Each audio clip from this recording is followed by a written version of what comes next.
ಕಥಾಸಕ್ತರಿಗೆಲ್ಲ endless ಎಂಟರ್ಟೈನ್ಮೆಂಟ್ಗೆ ಸ್ವಾಗತ. ಕಂತಿನಲ್ಲಿ ಕಥೆಗಳು ಬೈ TNR. ಇಂದಿನ ಕತೆ ಬ್ರಹ್ಮಸೂತ್ರ.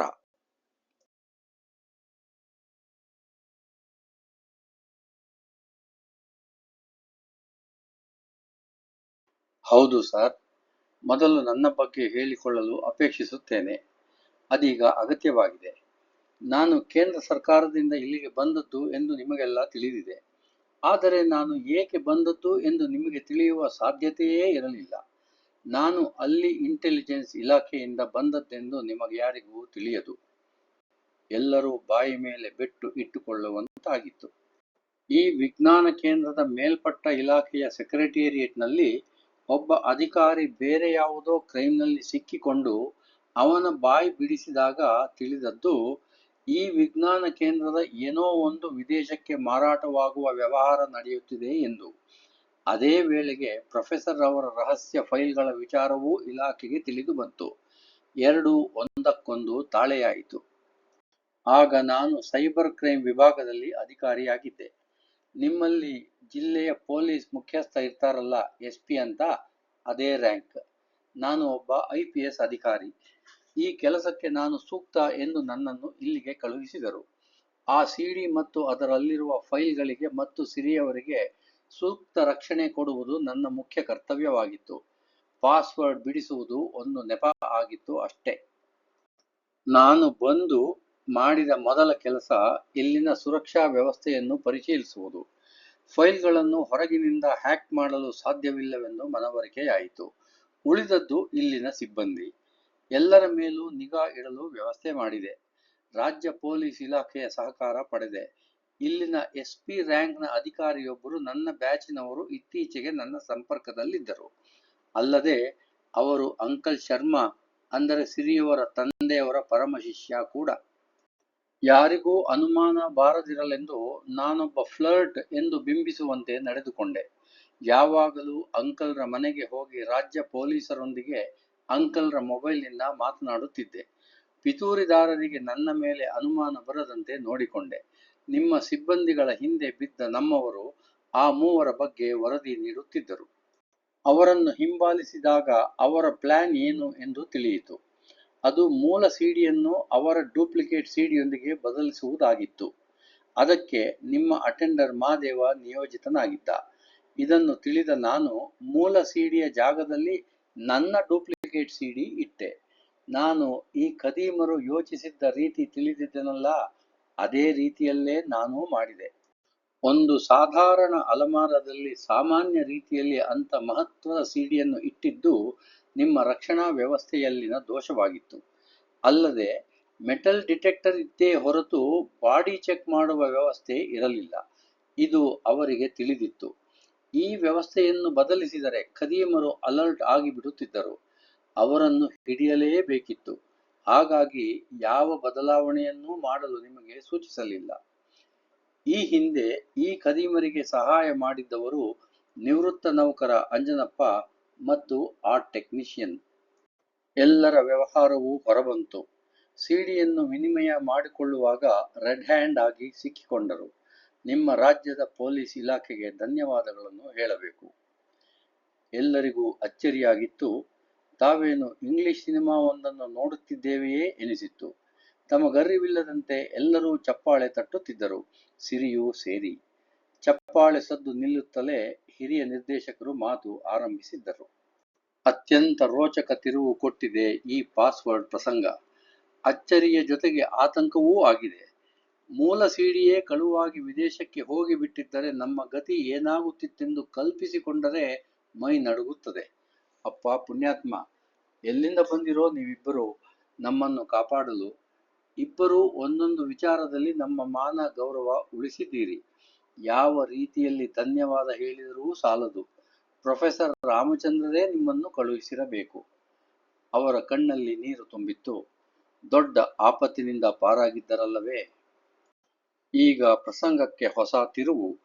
ಸಿರಿಯವರ ತಂದೆ ಶರ್ಮರ ಎಂಟ್ರಿ ಆಗುತ್ತೆ. ಸಿರಿ ಶಿಶಿರ್ ಇಬ್ಬರೂ ಹಿರಿಯ ನಿರ್ದೇಶಕರ ಕೋಣೆಯೊಳಗೆ ಪ್ರವೇಶಿಸುತ್ತಾರೆ. ಅಲ್ಲಿ ಅವರಿಗೆ ಇನ್ನೊಂದು ಆಶ್ಚರ್ಯ ಕಾದಿರುತ್ತದೆ. ಹಿರಿಯ ನಿರ್ದೇಶಕರು ಅವರಿಬ್ಬರನ್ನೂ ಬರಮಾಡಿಕೊಳ್ಳುತ್ತಾರೆ. ಪಪ್ಪ, ನೀವಿಲ್ಲಿ? ಸಿರಿಗೆ ಆಶ್ಚರ್ಯವಾಗಿದೆ. Hello uncle. ಶಿಶಿರ್ಗೆ ಆಶ್ಚರ್ಯವಾಗಿರಲಿಲ್ಲ. ಇಬ್ಬರು ಶರ್ಮರ ಪಕ್ಕದಲ್ಲೇ ಕುಳಿತರು. ಸಿರಿಯು ಶರ್ಮರ ಕಡೆಗೊಮ್ಮೆ ಹಿರಿಯ ನಿರ್ದೇಶಕರ ಕಡೆಗೊಮ್ಮೆ ನೋಡಿದಳು. ಒಂದಕ್ಕೊಂದು ಏನು ಸಂಬಂಧ ಎಂದು ತಿಳಿಯುತ್ತಿರಲಿಲ್ಲ. ಹಿರಿಯ ನಿರ್ದೇಶಕರೇ ಆರಂಭಿಸಿದರು. ಸಿರಿ, ಇವರು ನಿಮಗೆ ತಿಳಿದವರೇ. ನಮ್ಮ ಪಾಸ್ವರ್ಡ್ ಪ್ರಸಂಗಕ್ಕೆ ಇನ್ನೊಂದು ತಿರುವು ಕೊಡಲು ಇಲ್ಲಿಗೆ ಬಂದಿದ್ದಾರೆ. ವಾಟ್? ನನ್ನ ಪಪ್ಪಂಗೂ ಪಾಸ್ವರ್ಡ್ ಪ್ರಸಂಗಕ್ಕೂ ಸಂಬಂಧನಾ? Can't believe. ಹೌದು ಸಿರಿಯವರೇ, ಸುಮಾರು 1 ವರ್ಷ ಕಾಲ ನೀವು ಹೆಣಗಾಡಿ ಪತ್ತೆ ಮಾಡಿದ ಪಾಸ್ವರ್ಡ್ ಇವರ ಬಳಿ ಈ 3 ಸಿಡಿಗಳಲ್ಲಿ ಅಡಕವಾಗಿ ಸುರಕ್ಷಿತವಾಗಿತ್ತು. ಪಪ್ಪ, ಅದು ನಿಮ್ಮ ಬಳಿ ಇತ್ತೆ? ಅದು ಹೇಗೆ? ನಿಮ್ಮ ಬಳಿ ಏಕಿತ್ತು? ಇಷ್ಟು ದಿನ ಏಕೆ ಕೊಡಲಿಲ್ಲ? ಪ್ರಶ್ನೆಗಳ ಮಳೆಯನ್ನೇ ಸುರಿದಿದ್ದಳು. ಅಯ್ಯೋ, ಇಷ್ಟೊಂದು ಪ್ರಶ್ನೆಗಳನ್ನು ಒಟ್ಟಿಗೆ ಕೇಳಿದರೆ ಹೇಗಮ್ಮ? ಒಂದೊಂದೇ ಪ್ರಶ್ನೆಗೆ ಉತ್ತರಿಸುತ್ತೇನೆ, ಕೇಳು. ಮೊದಲ ಪ್ರಶ್ನೆ, ಪಾಸ್ವರ್ಡ್ ಇದ್ದ ಸಿಡಿಗಳು ನನ್ನಲ್ಲಿದ್ದುವೇ? ಹೌದು, ಇದ್ದುವು. ಎರಡನೇ ಪ್ರಶ್ನೆ, ಅದು ಹೇಗೆ? ಹೇಗೆಂದರೆ ಅದನ್ನು ಸೃಷ್ಟಿಸಿದ ಪ್ರೊಫೆಸರ್ ರಾಮಚಂದ್ರ, ಅಂದರೆ ನಿನ್ನ ಮಾವ, ಅದನ್ನು ಸುರಕ್ಷಿತವಾಗಿಡಲು ನನಗೆ ಕೊಟ್ಟಿದ್ದರು. ಮೂರನೇ ಪ್ರಶ್ನೆ, ಏಕೆ? ಪ್ರೊಫೆಸರ್ ರಾಮಚಂದ್ರರು ನಡೆಸಿದ್ದ ಸಂಶೋಧನೆ ಪ್ರಪಂಚದಲ್ಲೇ ಅತ್ಯಂತ ಮಹತ್ವದ್ದಾಗಿತ್ತು. ಅದನ್ನು ದಾಖಲಿಸಿದ್ದ ಫೈಲ್ಗಳು ಕೇಂದ್ರದಲ್ಲಿ ದೇಶವನ್ನೇ ಮಾರಿಬಿಡುವ ಸರ್ಕಾರವಿದ್ದ ಸಮಯದಲ್ಲಿ ಪ್ರಕಟವಾಗಬಾರದೆಂದು ಅದನ್ನು ಪ್ರಕಟಗೊಳಿಸಿರಲಿಲ್ಲ. ಅವರ ಆರೋಗ್ಯ ಹದಗೆಡುತ್ತಿದ್ದಾಗ, ಹೆಚ್ಚು ದಿನ ಬದುಕುವುದಿಲ್ಲ ಎನಿಸಿದಾಗ ಅವರ ಸಂಶೋಧನೆಯ ವಿವರಗಳನ್ನು ಸ್ವಲ್ಪ ಕಾಲ, ಅಂದರೆ ದೇಶವನ್ನೇ ಮಾರಿಬಿಡುವ ಸರ್ಕಾರ ಹೋಗಿ ದೇಶವನ್ನು ಸಂರಕ್ಷಿಸುವ ದೇಶಭಕ್ತ ಸರ್ಕಾರ ಬಂದಾಗ ಅದನ್ನು ಪ್ರಕಟಿಸಬೇಕೆಂದು ಅವರ ಅಭಿಲಾಷೆಯಾಗಿತ್ತು. ಹಾಗಾಗಿ ಅವರು ಸಾಯುವ ಕೆಲವು ವಾರಗಳ ಮುನ್ನ ಈ ಪಾಸ್ವರ್ಡ್ ಸೃಷ್ಟಿಸಿ ಅದನ್ನು 3 ಭಾಗವಾಗಿ 3 ಸಿಡಿಗಳಲ್ಲಿಟ್ಟು ನನ್ನ ಕೈಗೊಪ್ಪಿಸಿ ಕಣ್ಣು ಮುಚ್ಚಿದರು. ನಾಲ್ಕನೇ ಪ್ರಶ್ನೆ, ಇಷ್ಟು ದಿನ ಇವರಿಗೆ ಕೊಡಲಿಲ್ಲವೇಕೆ? ಹೌದು, ಸರ್ಕಾರ ಬದಲಾವಣೆಯಾಗಿತ್ತು. ದೇಶ ಕಾಯುವ ಸರ್ಕಾರವೇ ಅಧಿಕಾರದ ಗದ್ದುಗೆ ಏರಿತ್ತು. ಆದರೂ ಸರ್ಕಾರ ಉಳಿಯುವುದೋ ಇಲ್ಲವೇ ಎಂದು ಕಾದು ನೋಡಿ ನಂತರ ಇದನ್ನು ಕೊಡುವ ನಿರ್ಧಾರ ತೆಗೆದುಕೊಳ್ಳೋಣವೆಂದು ಇಲ್ಲಿಯವರೆಗೆ ಕಾದಿದ್ದೆ. ಹಿಂದೆಯೂ, ಅಂದರೆ 1977ರಲ್ಲೂ ದೇಶ ಕಾಯುವ ಸರ್ಕಾರ ಬಂದಿತೆಂದೇ ನಂಬಿದ್ದೆವು. ಆದರೆ 2 ವರ್ಷ ಪೂರೈಸುವುದರೊಳಗಾಗಿ ಆ ಸರ್ಕಾರ ಉರುಳಿ ಮುಂಚೆ ಇದ್ದ ಸರ್ಕಾರವೇ ಅಧಿಕಾರಕ್ಕೆ ಬಂದಿದ್ದು ಬಹುಶಃ ನಿನಗೆ ತಿಳಿದಿರಲಾರದು. ಅವಳು ಕೇಳಿದ್ದ ಎಲ್ಲ ಪ್ರಶ್ನೆಗಳಿಗೂ ಉತ್ತರಿಸಿದ್ದರು. ಸಿರಿಗೂ ಅದನ್ನು ಜೀರ್ಣಿಸಿಕೊಳ್ಳಲಾಗಿರಲಿಲ್ಲ. ಇಂಥ ದೊಡ್ಡ ಮಟ್ಟದ ರಹಸ್ಯ ಕಾರ್ಯಾಚರಣೆಯಲ್ಲಿ ಪಪ್ಪನೂ ಪಾಲುದಾರರು ಎಂದು ತಿಳಿದು ಹೆಮ್ಮೆ ಪಡುತ್ತಿದ್ದಳು. ಇನ್ನೂ ಒಂದು ಪ್ರಶ್ನೆ ಅವಳಲ್ಲಿ ಉಳಿದಿತ್ತು. ಪಪ್ಪ, ಅಂದರೆ ಇಂಥ ದೊಡ್ಡ ರಹಸ್ಯ ಒಡಗಿದ್ದ ಸಿಡಿಗಳನ್ನು ಎಲ್ಲಿಟ್ಟಿದ್ದೀರಿ? ಮನೆಯಲ್ಲೆಲ್ಲೂ ಕಂಡಿರಲಿಲ್ಲ? ಹೌದು ಮಗಳೇ, ಅದರ ಸುರಕ್ಷತೆಯ ಪ್ರಾಮುಖ್ಯತೆ ಎಷ್ಟು ಗಹನವಾದದ್ದು ಎಂದು ಮನವರಿಕೆಯಾಗಿತ್ತು. ಅದಕ್ಕಾಗಿ ನನ್ನ 3 ಸ್ನೇಹಿತೆಯರ ಸಹಾಯ ಕೋರಿದೆ. ಅದೇ ನಿನಗೂ ಗೊತ್ತಲ್ಲ, ಲಕ್ಷ್ಮಿ ಆಂಟಿ, ಶಾಲಿನಿ ಆಂಟಿ ಮತ್ತು ನಿರ್ಮಲಾ ಆಂಟಿ. ಅವರ ವೈಯಕ್ತಿಕ ಬ್ಯಾಂಕ್ ಲಾಕರ್ಗಳಲ್ಲಿಟ್ಟಿರಲು ಕೇಳಿಕೊಂಡಿದ್ದೆ. ಎಲ್ಲರೂ ಒಪ್ಪಿದ್ದರು. ನಾನೊಬ್ಬನೇ ಇಟ್ಟುಕೊಂಡಿದ್ದರೆ ಒಬ್ಬನನ್ನು ಹೆದರಿಸಿಯೋ ಕೊಲೆ ಮಾಡಿಯೋ ಇನ್ನೇನೋ ಮಾಡಿ ಅದನ್ನು ಕದೀಮರು ಪಡೆಯುವ ಸಾಧ್ಯತೆ ಹೆಚ್ಚಾಗಿತ್ತು. ಹಾಗಾಗಿ ಬೇರೆ ದೇಶಗಳಲ್ಲಿ ನೆಲೆಸಿರುವ 3 ಭಾರತೀಯರನ್ನು ಆಯ್ಕೆ ಮಾಡಿಕೊಂಡಿದ್ದೆ. ಆದರೆ 3 ಸಿಡಿಗಳು ಎಲ್ಲವೂ ನಮ್ಮ ದೇಶದಲ್ಲಿಯೇ ಇದ್ದವು. ಇಷ್ಟು ದೊಡ್ಡ ಕಥೆ ಇದರ ಹಿಂದಿದೆ ಎಂದು ಯಾರ ಕಲ್ಪನೆಗೂ ಸಿಕ್ಕಿರಲಿಲ್ಲ. ಅತಿ ಮುಖ್ಯವಾದ ವಿಚಾರ ಇನ್ನೊಂದಿದೆ, ನಾನಾಗಿಯೇ ಹೇಳಬೇಕು. ಈ ದಿನ ನಿಮ್ಮದೇ ಪ್ರಯತ್ನದಿಂದ ಪಾಸ್ವರ್ಡ್ಗಳನ್ನು ಡಿಕೋಡ್ ಮಾಡಿದ್ದೀರಿ, ಸಂತೋಷದ ವಿಚಾರ. ಈಗ ನಾನು ಈ ಸಿಡಿಗಳನ್ನು ಕೊಡದೇ ಇದ್ದಿದ್ದರೂ ನಡೆಯುತ್ತಿತ್ತು. ಆದರೆ ಪ್ರೊಫೆಸರ್ ರವರ ಬಗ್ಗೆ ವಿಜ್ಞಾನ ಕೇಂದ್ರದಲ್ಲಿ, ಸರ್ಕಾರದಲ್ಲಿ ಅಸಮಾಧಾನ, ಸಿಟ್ಟು ಇರುವ ಮತ್ತು ಅದು ಹಾಗೆ ಉಳಿದು ಬಿಡುವ ಸಾಧ್ಯತೆ ಇದೆ. ಪಾಸ್ವರ್ಡ್ ಕೊಡದೆ ಅತಿ ಮುಖ್ಯವಾದ ರಹಸ್ಯವನ್ನು ಮುಚ್ಚಿಟ್ಟು ಸಮಾಧಿ ಮಾಡಿಬಿಟ್ಟರು ಎಂಬ ಆಪಾದನೆಗೆ ಗುರಿಯಾಗಿರುತ್ತಾರೆ. ಈ ಆಪಾದನೆಯನ್ನು ತೊಡೆದು ಹಾಕಬೇಕಾದ್ದು ನನ್ನ ಕರ್ತವ್ಯವಾಗಿದೆ. ಅದಕ್ಕಾಗಿ ಬಂದೆ. ರಹಸ್ಯವನ್ನು ಸಮಾಧಿ ಮಾಡಿರಲಿಲ್ಲ, ಅದರ ಪಾಸ್ವರ್ಡ್ ಸಿಗುವಂತೆ ವ್ಯವಸ್ಥೆ ಮಾಡಿಟ್ಟು ಕಣ್ಣು ಮುಚ್ಚಿದ್ದರು ಎಂದು ಎಲ್ಲರಿಗೂ ತಿಳಿಯಬೇಕಿತ್ತು. ಹಿರಿಯ ನಿರ್ದೇಶಕರ ಮೂಲಕ ಎಲ್ಲರಿಗೂ ಇದು ತಿಳಿಯುತ್ತದೆ. ಇದೇ ನನ್ನ ಈ ದಿನ ಇಲ್ಲಿಗೆ ಬಂದ ಮುಖ್ಯ ಉದ್ದೇಶ. ಶರ್ಮರೇ, ಪ್ರೊಫೆಸರ್ ಅವರ ಸಂಶೋಧನೆ, ಅದನ್ನು ಕಾಪಾಡಲು ಶ್ರಮಿಸಿದ ನಿಮ್ಮ ಕುಟುಂಬದ ಸೇವೆ ಶ್ಲಾಘನೀಯ. ಈ ಕೇಂದ್ರ ನಿಮಗೆಲ್ಲ ಚಿರಋಣಿ ಎಂದು ಹಿರಿಯ ನಿರ್ದೇಶಕರು ಎಲ್ಲರಿಗೂ ಕೈಮುಗಿದು ಅಭಿನಂದಿಸಿದ್ದರು. ಶರ್ಮರು ಬಂದ ಕೆಲಸ ಮುಗಿದಿತ್ತು. ಎಲ್ಲರೂ ಹೊರ ಬಂದಿದ್ದರು. ತಲೆನೋವಿನ ಪ್ರಸಂಗ ಆರಂಭಿಸಬೇಕಲ್ಲವೇ? ಹಲೋ, ತಲೆನೋವು ತರೋ ಹೂವಿನ ಹೆಸರಿನೋರೇ, ಅವನನ್ನು ಛೇಡಿಸಲು ಹಾಗೆಂದು ಕರೆದಿದ್ದಳು. ಸುತ್ತಮುತ್ತ ಯಾರೂ ಇಲ್ಲದ್ದರಿಂದ ಕರೆದದ್ದು ತನ್ನನ್ನೇ ಎಂದು ಭಾವಿಸಿದ ಅವನು ಅವಳ ಕಡೆ ತಿರುಗಿದ್ದ. ಏನಂದ್ರಿ? ತಲೆನೋವು ತರೋ ಹೂವಿನ ಹೆಸರಿನೋನು ಅಂದ್ರ? ಏನ್ರಿ ಹಾಗಂದ್ರೆ? ಅಯ್ಯೋ, ಸಂಪಿಗೆ ಹೂ ಮುಡಿದುಕೊಂಡ್ರೆ ಅದರ ವಾಸನೆಗೆ ನನಗೆ ತಲೆನೋವು ಬರುತ್ತೆ. ನಿಮ್ಮ ಹೆಸರು ಅದೇ ತಾನೇ? ಅದಕ್ಕೆ ಹಾಗೆ ಕರೆದೆ ಅಷ್ಟೇ, ವಿವರಣೆ ಕೊಟ್ಟಿದ್ದಳು. ಅವಳು ತನ್ನನ್ನು ಕೆಣಕುತ್ತಿದ್ದಾಳೆಂದು ಅವನಿಗೆ ತಿಳಿದಿತ್ತು. ಅದನ್ನು ಎಂಜಾಯ್ ಮಾಡುತ್ತಿದ್ದ. ಹಾಗಿದ್ರೆ ತಾಳಿ, ನಿಮ್ಮ ತಲೆಗೆ ಸ್ವಲ್ಪ ಮಸಾಜ್ ಮಾಡ್ತೀನಿ. ತಲೆನೋವು ನಾನೇ ತಾನೇ ಕೊಡೋದು, ಅದಕ್ಕೆ ಪರಿಹಾರನೂ ನಾನೇ ಕೊಡೋದು, ಓಕೆನಾ? ಎದ್ದು ಮಸಾಜ್ ಮಾಡಲು ಅವಳ ಹಣೆಗೆ ಕೈ ಹಾಕಲು ಮುಂದಾಗುತ್ತಾನೆ. ನಿಜವಾಗಲೂ ಮಸಾಜ್ ಮಾಡಿಬಿಡುವನೇನೋ ಎಂದು ಅವಳು ಪಕ್ಕಕ್ಕೆ ಹೊರಳಿ, ಬೇಡ ಬೇಡ, ಹಾಗೆ ಕರೆಯಲ್ಲ, ಶಿಶಿರಂತ ಕರಿತೀನಿ. ಏನ್ರಿ, ತಲೆನೋವು ಕೊಡೋನು ಅಂತ ಅನ್ನಿಸಿಕೊಂಡಾದ್ರೂ ಪರವಾಗಿರಲಿಲ್ಲ. ಒಂದು ಒಳ್ಳೆ ಚಾನ್ಸ್ ಸಿಕ್ಕಿತ್ತು, ಅದಕ್ಕೂ ಕಲ್ಲು ಬಿತ್ತಲ್ಲ. ಹೀಗೆ ಮಾಡಬಾರದು ನೀವು. ಎಂತ ಹುಡುಗಾರಿ ನೀವು? ಆಫೀಸಲ್ಲೆಲ್ಲ ಹೀಗೆ ಮಾಡ್ತಾರೇನ್ರಿ? ಆಫೀಸಲ್ಲಿ ಬೇಡವಾ? ಹಾಗಿದ್ರೆ ಆಫೀಸಲ್ಲಿ ಬೇಡ ಬಿಡಿ, ಮನೇಲೇ ಮಾಡ್ತೀನಿ. ವಾಟ್? ಏನಿಲ್ಲ, ವಿಷಯಕ್ಕೆ ಬನ್ನಿ, ಸಣ್ಣದಾಗಿ ಸಪ್ಪಗೆ ಹೇಳಿದ್ದ. ಹಲೋ, ನೀವು ಹೇಳಿದ್ದು ನನಗೂ ಕೇಳಿಸ್ತು, ಅಪ್ಪಂಗೆ ಹೇಳ್ತೀನಿ. ವಾಟ್? ಈ ಬಾರಿ ಸ್ವಲ್ಪ ಜೋರಾಗೆ ಹೇಳಿದ್ದ. ಏನಿಲ್ಲ, ವಿಷಯಕ್ಕೆ ಬನ್ನಿ. ಹಲೋ, ನೀವು ಹೇಳಿದ್ದು ನನಗೆ ಕೇಳಿಸ್ತು. ಹುಡುಗಾಟ ಬಿಡಿ, ಇಲ್ಲಿ ನಮ್ಮ ಕೆಲಸ ಮುಗೀತು. ಮುಂದೆ? ಸಿರಿ ಶಿಶಿರನನ್ನು ಕೇಳಿದಳು. ಮಾತು ಬದಲಿಸಿದ್ದಳು. ಇನ್ನೇನು, ಅಮೆರಿಕಾಗೆ ಹೋಗಿ ಹುಡುಕೋದು. ಅವಳ ಕಡೆಗೆ ತಿರುಗಿ ನೋಡದೆ ಗಂಭೀರವಾಗಿ ಉತ್ತರಿಸಿದ್ದ. ಹಾಗೇನಾದರೂ ಆದರೆ ಒಂದೇ ಸಾರಿ ಆಗೋದು, ಎಚ್ಚರಿಸಿದ್ದಳು. ಏನು ಒಂದೇ ಸಾರಿ ಆಗೋದು? ಕುತೂಹಲದಿಂದ ಅವಳ ಕಡೆ ತಿರುಗಿದ್ದ. ಕೊಲೆ ನಿಮ್ಮದೇ. ಅವಳು ತಿರುಗಿ ನೋಡದೆ ಅಷ್ಟೇ ಗಂಭೀರವಾಗಿ ಉತ್ತರಿಸಿದ್ದಳು. ಅಂದರೆ? ಅವನಿಗೆ ಇನ್ನೂ ಮನವರಿಕೆಯಾಗಿರಲಿಲ್ಲ. ನಮ್ಮಪ್ಪ ಹೇಳಿದ್ದಾರೆ. ನಿಮ್ಮಪ್ಪ ಏನು ಹೇಳಿದ್ದಾರೆ? ವಿಷಯ ತಿರುಚಿಕೊಳ್ಳುತ್ತಿದೆ. ಹೇಗಾದರೂ ಮಾಡಿ ಅವನನ್ನ ಒಪ್ಪಿಸುತ್ತೇನೆ ಅಂತ. ಹಾ? ಗಾಬರಿಯಿಂದ ಎದ್ದು ನಿಂತಿದ್ದ. ಅವಳ ಕಡೆ 2 ಹೆಜ್ಜೆ ಹಾಕಿ ಎತ್ತರಿಸಿದ ಧ್ವನಿಯಲ್ಲಿ ಹೇಳಿದ್ದ. ಏನ್ರಿ, ನಿಮ್ಮಪ್ಪ ಏನು ಡಬಲ್ ಏಜೆಂಟ್ ಆಗಿದ್ದಾರಾ? ನನಗೂ ಹಾಗೆ ಹೇಳಿದ್ರು. ಈಗ ಅವಳು ಇವನ ಕಡೆ ತಿರುಗಿದ್ದಳು. ಅವಳಿಗೂ ಅಚ್ಚರಿಯಾಗಿತ್ತು. ನಿಮಗೂ ಅವರು ಏನು ಹೇಳಿದ್ರು? ಹೇಗಾದ್ರೂ ಮಾಡಿ ಅವಳನ್ನು ಒಪ್ಪಿಸ್ತೀನಿ ಅಂತ. ಬಿಡಿ, ಈ ಸಸ್ಪೆನ್ಸ್ ಕತೆ ಬರೆಯೋರು ಕಥೆನ ಹೇಗೆ ಟ್ವಿಸ್ಟ್ ಮಾಡ್ತಾರೆ ಅಂತ ಗೊತ್ತಾಗೋದಿಲ್ಲ. ಹುಡುಕೋಕೆ ಅಮೆರಿಕಾಗೆ ಹೋಗೋ ಯೋಚನೆ ಇನ್ನೂ ಇದೆಯಾ? ಅಯ್ಯೋ, ಕೊಲೆ ಆಗೋ ಭಯ ಇದೆಯಲ್ಲ. ಇಲ್ಲಿಗೆ ಪಾಸ್ವರ್ಡ್ ಪ್ರಸಂಗ ಮುಗಿಸೋಣ ಅಲ್ವೇ? ಹಲೋ ಕತೆಗಾರರೇ, ಕತೆ ಪೂರ್ಣಗೊಳಿಸದೆ ಪ್ರಸಂಗ ಮುಗಿಸೋಣ ಅಂದ್ರೆ ಸುಮ್ಮನೆ ಬಿಡ್ತೀವಾ?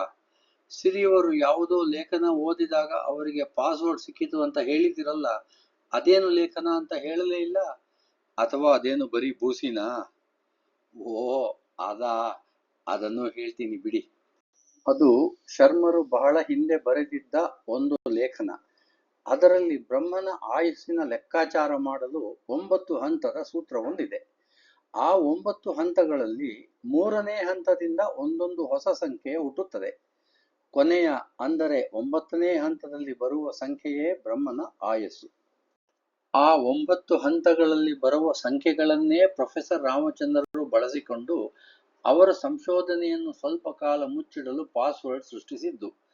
ನಿಮಗೆ ಆಸಕ್ತಿ ಇದ್ದರೆ ಅದನ್ನು ಈ ಕೆಳಗೆ ಕೊಟ್ಟಿದ್ದೇನೆ, ಓದಿ. ಸಮಾಧಾನ ಆಯ್ತೇ? ಹ್ಞೂ, ಮತ್ತೆ ಕತೆ ಪೂರ್ಣ ಆಗಬೇಕು ಅಂದ್ರೆ ಅದೆಲ್ಲ ಬೇಕು ಅಲ್ವಾ? ಸರಿ, ಹಾಗಾದರೆ ಆ ಲೇಖನದ ಸಾರಾಂಶವನ್ನು ಓದಿ. ಬ್ರಹ್ಮ ಆಯಸ್ಸು ಮನುಷ್ಯರಿಗೆ ಒಂದು ವರ್ಷವು ದೇವತೆಗಳ ಲೆಕ್ಕದಲ್ಲಿ ಒಂದು ದಿನ. ಮನುಷ್ಯರ 360 ವರ್ಷಗಳು ದೇವತೆಗಳಿಗೆ ಒಂದು ವರ್ಷ. ಇದನ್ನು ದಿವ್ಯ ವರ್ಷ ಎನ್ನುತ್ತಾರೆ. ಇಂತಹ 4800 ದಿವ್ಯ ವರ್ಷಗಳು ಒಂದು ಕೃತಯುಗ, 3600 ವರ್ಷಗಳು ಒಂದು ತ್ರೇತಾಯುಗ, ಹಾಗೆಯೇ 2400 ವರ್ಷಗಳು ದ್ವಾಪರ ಮತ್ತು 1200 ವರ್ಷಗಳು ಕಲಿಯುಗ. ಈ ನಾಲ್ಕು ಸೇರಿ 12,000 ದಿವ್ಯ ವರ್ಷಗಳ ಕಾಲವೇ ಮಹಾಯುಗ. ಇಂತಹ ಮಹಾಯುಗಗಳು 71 ಬಾರಿ ಆವೃತ್ತಿ ಆಗುವ ಕಾಲವೇ ಮನ್ವಂತರ. ಒಂದು ಮನ್ವಂತರ ಮುಗಿದು ಇನ್ನೊಂದು ಆರಂಭವಾಗುವ ಮುಂಚೆ ಸ್ವಲ್ಪ ಕಾಲವು ಸಂಧಿಕಾಲ. ಇಂತಹ 14 ಮನ್ವಂತರಗಳು ಕಳೆಯುವಾಗ 71 × 14 + 6 1,000 ಮಹಾಯುಗಗಳಾಗುತ್ತದೆ. ಇದು ಬ್ರಹ್ಮನ ಒಂದು ಹಗಲು, ಇಷ್ಟೇ ಅವನ ಒಂದು ರಾತ್ರಿ.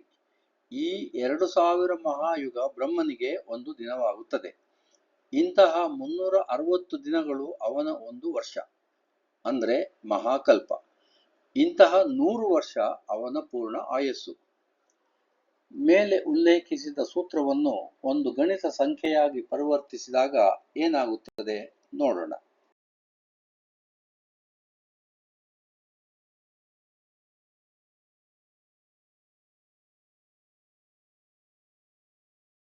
ಈ ಸಂಖ್ಯೆಗಳನ್ನು ನೀವೇ ಓದಿಕೊಳ್ಳುವಿರೆಂದು ಭಾವಿಸಿದ್ದೇನೆ.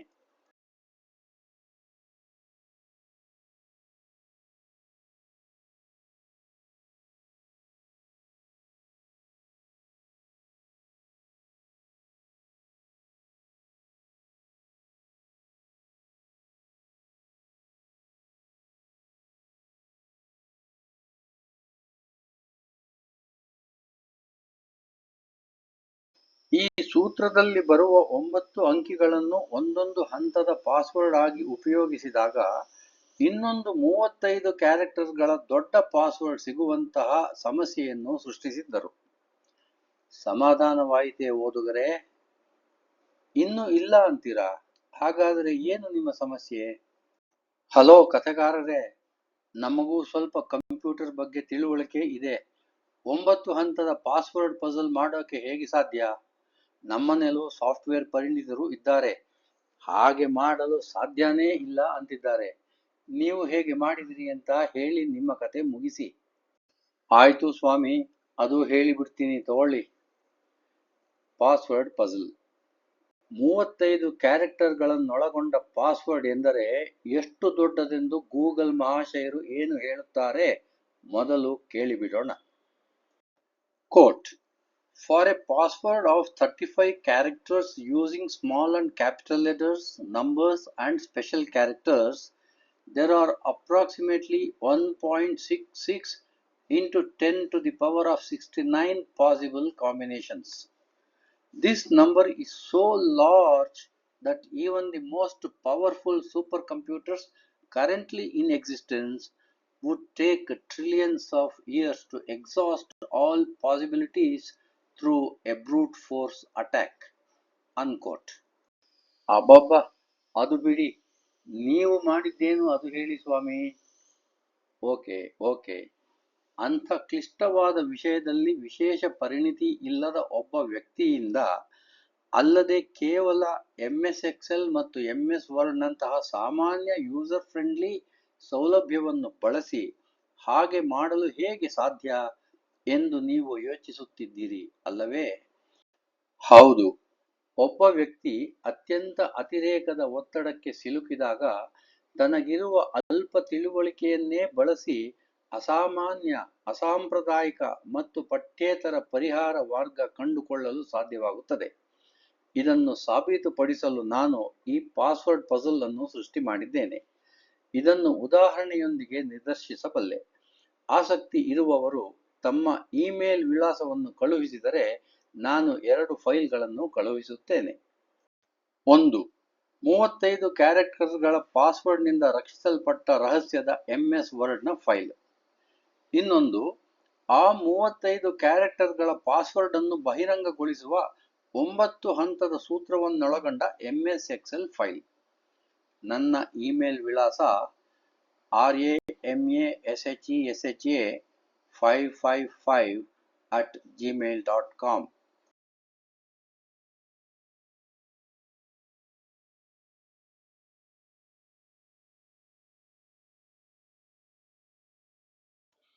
ಈ ಕಥಾ ಸರಣಿ ನಿಮಗೆ ಇಷ್ಟವಾದಲ್ಲಿ ದಯಮಾಡಿ ನಿಮ್ಮ ಬಂಧು ಮಿತ್ರರಿಗೆ ಈ ಕಥೆಗಳನ್ನು ರವಾನೆ ಮಾಡಿ ಹಾಗೂ ಈ ಚಾನಲ್ಗೆ ಸಬ್ಸ್ಕ್ರೈಬ್ ಮಾಡಿ ಎಂದು ಮನವಿ. ಧನ್ಯವಾದಗಳು.